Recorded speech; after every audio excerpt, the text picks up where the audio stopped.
Hello, friends. Welcome back to the School of Self-Worth. I'm your host, Nicole Song. Today, we are going to talk about a topic that I have personally grappled with my entire life and still do sometimes. And I see this come up really frequently for my own clients.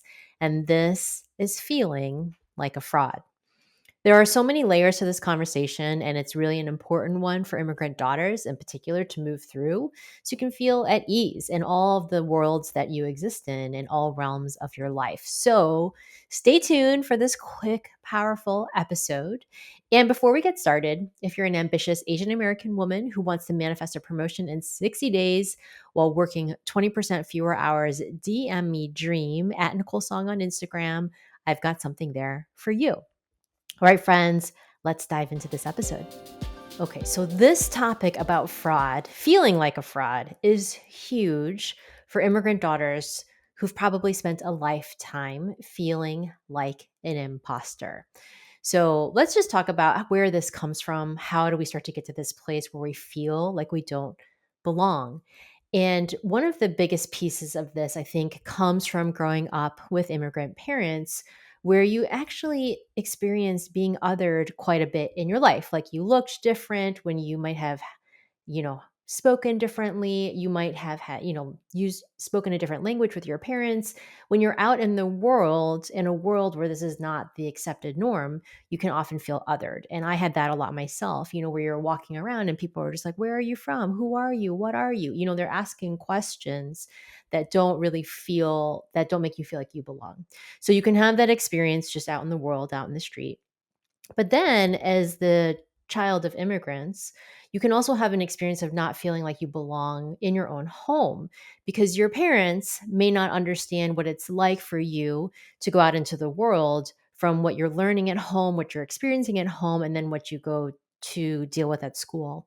And I remember one really specific experience when I was a child. So we always grew up eating whole steamed fish. Like this was really normal in our household. And when I was a kid, I didn't think that was so strange. But then I remember one day I had a friend come over and she was white and she had never seen a whole fish with a head on in her life. And so she was totally freaked out, even though I had grown up eating eyes, cheeks, like that was just super normal for me.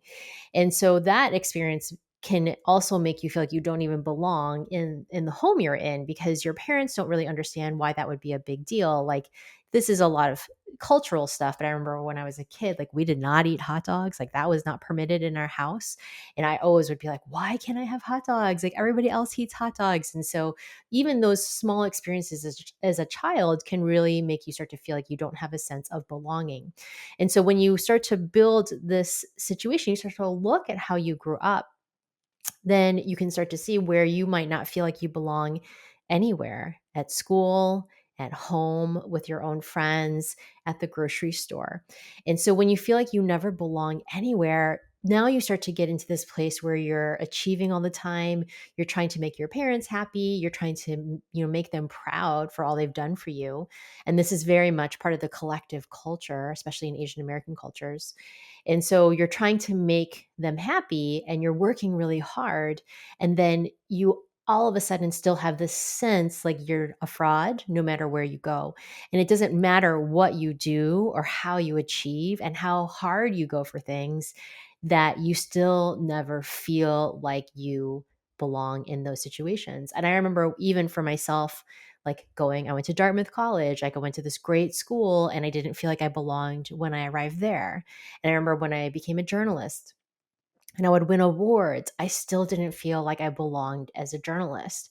And when you have this constant experience of never feeling like who you are is comfortable anywhere, it can feel really challenging the higher you get. Some of you listening, you're very high level in your jobs and you're still feeling like, oh my gosh, like how did I get here? Who am I? And it's important for us to understand that a lot of the way we think about ourselves and the way we think about our experiences go back to what we experienced when we were kids, what we learned about ourselves when we were children, and then how we started to define ourselves and our identity back from that early stage. So when you can start to break open into the awareness that this is what happened for you as a kid, this is that first step for you to start to make a shift and a change. So that identity piece is a really big part of it. Like, what is the identity that you're bringing in? If you keep bringing in this identity of I'm a fraud, I'm an imposter, I don't belong, you will continually invite in more of that energy. It's how energy works, it's how the law of attraction works. So the more you think it, the more you feel like a fraud, the more you wonder if you belong, the more you wonder if they made a mistake. Has anyone ever had that experience where you're like, did they pick me? Was this the right choice? And the more you feel that way, the more you're going to feel that way. Like that will continue to occur no matter if the outside world is actually aligning with that. So the important place is for us to start to look on that inside place of, okay, what is it that's going on with me? So I'm going to share with you one really simple thing that I have done my whole life once I started to understand that I could change this, that actually changed everything. This is such a simple thing that really makes such a difference no matter what. And on top of it, I'll add, and these are personal pieces for me where I'm an introvert. I really was shy as a kid. I wasn't really that adept at socializing when I was young. And all of these things are things I had to acquire and to learn. And if you know me today, you might be like, wow, that doesn't sound like Nicole. But that's because I had to shift my identity, understand who I really was, and then do this thing I'm about to tell you about what I did to shift and allow myself to feel truly no longer like a fraud, even in challenging situations. And this is something I have done.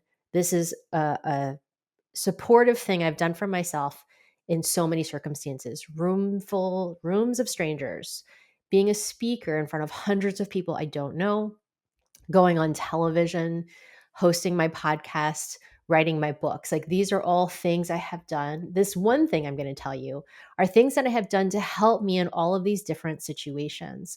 And whenever I feel that moment again, like I feel a little bit like a fraud, a little bit like an imposter, this is a thing I always tell myself and remind myself of, because the sense of belonging is actually the root of the challenge for people who are feeling imposter syndrome. When you feel like you don't belong, that's when you feel like an imposter. And so this is the part of what we have to get into. Like, what is it for you that is causing that? And it's truly that lack, that disconnect from I belong. And so this is the simple thing I've done. And we get into it deeper in my coursework and my framework. We do go through a step-by-step system of this, but this is the first step. So this is the first step for you to start to understand, to start to see for yourself and to say, and it might take a little while for you to truly believe this, but it's still important to actually crack open the understanding that this is what you'll need to feel this way. And what I would always do is I would just give myself permission to belong. I would just be like, Nicole, you belong here. And just because, like no other reason, like I didn't need somebody else to tell me that I belonged. I never waited to hear other people tell me that I belonged. And when I was younger, that's what I usually did. I would wait for other people to acknowledge me. I would wait for other people to be like, you're part of this. But I just would tell myself, I belong here. Like I remember when I first joined my gym, and it's like a very connected community. Everyone's chatting all the time and with each other. And I used to really feel like I didn't belong until I would remind myself, I belong here. I belong here just because. I belong here because I've chosen to join this community. And I find that every time, like when I joined my tap community, I felt the same way. I felt like I didn't belong. And I had to be like, Nicole, you belong here. When I went into the studio to record my first time for New Day Northwest in Seattle, that was my first TV segment. And I went in and I was like, you belong here. You know, every time I've done something scary or challenging, I tell myself, I'm like, you belong here.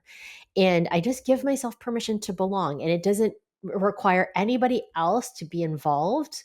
It doesn't require, me to get approval from other people. It's just myself. I just get to give myself permission for that. And I really recommend for you, like if you're experiencing this in your workplace, maybe you've gotten a promotion and you're like, I don't really know if I deserve this or if I'm going to be a good leader, you get to tell yourself, I belong here. Maybe you want to try a new movement class and you're kind of scared because there's a community, and you can just be like, I belong here. I've gone into Zoom rooms with like 200 strangers and I'm like, oh my gosh, like, should I be in this room? And I'm like, nope, I belong here. So give yourself permission to belong, because the more you bring in that feeling of belonging, the more you will continue to attract that feeling of belonging. And then that will simply be the truth. That will simply be the truth. So I highly encourage you to just start to play with this. And if you can experiment with this, and if you do it, DM me on Instagram at Nicole Song. Like, I want to hear that this is making a difference and that you are doing this. So we can just know that what we're sharing and what I'm sharing here is resonating with all of you. All right, friends, thank you so much for being here. And again, if you want to learn the exact 3-step system that I teach to master your authentic voice, the sense of belonging, and manifest a promotion using the Asian Visibility System, DM me at Nicole Song on Instagram, dream, and let's chat. Have a beautiful day, everyone.